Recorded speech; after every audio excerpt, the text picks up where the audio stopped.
వన్డేలో ఇప్పటికీ ధోనీనే best finisher. Ian Chappell భారత్కు తొలి టీ20 ప్రపంచ కప్ను అందించిన కెప్టెన్, రెండవసారి వన్డే వరల్డ్ కప్ను సాధించి పెట్టిన సారథి, టెస్టుల్లో టీమిండియాను నెంబర్ 1 స్థానానికి తీసుకెళ్లిన నాయకుడు. ఇది ధోనీ గురించి ఇప్పటికీ ఎప్పటికీ చెప్పుకునే చరిత్ర. కానీ ప్రతి యోధుడికి ఒకానొక దశలో గడ్డు కాలం నడుస్తుంది. ధోనీకి అలాంటి కాలం ఎదురైంది. ఇక ధోనీ పని అయిపోయిందని విమర్శించారు. యువకులకు అవకాశం ఇచ్చి అంతర్జాతీయ క్రికెట్ నుంచి తప్పుకోవాలన్నారు. ఇలాంటి వాళ్ళందరికీ సరైన సమాధానం ఇస్తూ ఆసీస్ గడ్డపై మహేంద్రుడు చెలరేగాడు. 3 అర్ధశతకాలతో మ్యాన్ ఆఫ్ ది సిరీస్ అవార్డును దక్కించుకున్నాడు. ఆస్ట్రేలియా గడ్డపై తొలి వన్డే సిరీస్ను చేజిక్కించుకోవడంతో ధోనీ కీలక పాత్ర పోషించి విమర్శకుల నోళ్లు మోయించాడు. 37 ఏళ్ల వయసులోనూ వన్డేల్లో అద్భుతంగా రాణిస్తున్న ఈ భారత మాజీ కెప్టెన్పై ఆస్ట్రేలియా మాజీ సారథి చాపెల్ ప్రశంసల వర్షం కురిపించారు. 50 ఓవర్ల విభాగంలో ఇప్పటికీ ప్రపంచంలో అత్యుత్తమ ఫినిషర్ మహేంద్ర సింగ్ ధోనీనే అని నొక్కి చెప్పారు. ఓపిక, ఎక్కువ సమయం పాటు క్రీజులో ఉండడానికి ప్రయత్నించే ధోనీ నిబద్ధతకు చాపెల్ సెల్యూట్ చేశారు.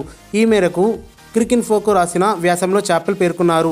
చివరి వరకు క్రీజులో ఉండి జట్టును విజయ తీరాలకు తీసుకెళ్లడంలో ధోనీకి ఎవరూ సాటిరారు. సమయాన్ని, బంతులను వృధా చేశాడే అని నేను చాలాసార్లు భావించాను. అలా అనుకున్నప్పుడల్లా కొన్ని పవర్ఫుల్ షాట్లతో ఉత్కంఠతో కూడిన విజయాలను అతను భారత్కు అందించాడు అని వ్యాసంలో చాపెల్ రాశారు. అలాగే ఆస్ట్రేలియా మాజీ ఫినిషర్ మైకేల్ బేవాన్, ధోనీకి మధ్య పోలికలను చాపెల్ చెప్పారు. 6వ స్థానంలో వచ్చే బేవాన్కు ధోనీ ఎప్పుడో దాటివేశాడని అభిప్రాయపడ్డారు.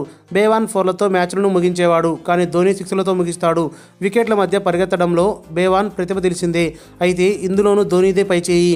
37 ఏళ్ల వయసులోనూ ధోనీ చాలా వేగంగా పరిగెడుతున్నాడు. గణాంకాల ప్రకారం చూస్తే టీ20 క్రికెట్లోనూ బేవాన్పై ధోనీదే పైచేయి. ఇక వన్డేలో ధోనీ బెస్ట్ ఫినిషర్ అనడంలో ఎలాంటి సందేహం లేదు అని చాపెల్ తన వ్యాసంలో పేర్కొన్నారు.